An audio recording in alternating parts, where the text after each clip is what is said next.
Betul ke arwah ibu bapa kita akan kena azab jika anaknya melakukan maksiat, dan pahala akan sampai pada arwah ibu bapa jika kita berbuat baik? Jawabnya, sekalian kebaikan menurut sebagian ulama Ahlussunnah wal Jamaah automatik dapat juga pada ibu bapa. Adik-beradik tak dapat, pak saudara tak dapat, automatik tanpa niat dapat pada ibu bapa. Itu pendapat yang pertama.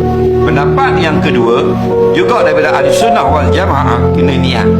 Aku hadiahkan pahala solat witirku tadi kepada kedua ibu bapaku. Ada pun dosa tidak? Tidak automatik. Melainkan ibu bapa kita wasiat suruh buat dosa. Jadi bila dia pesan itu, bila dia mati, anak-anak dia buat apa yang dia pesan, maka anak-anak dia berdosa dan si mati pun dapat juga dosa. Kerana dia pesan dengan perkara haram dan kepesanan itu ditunaikan.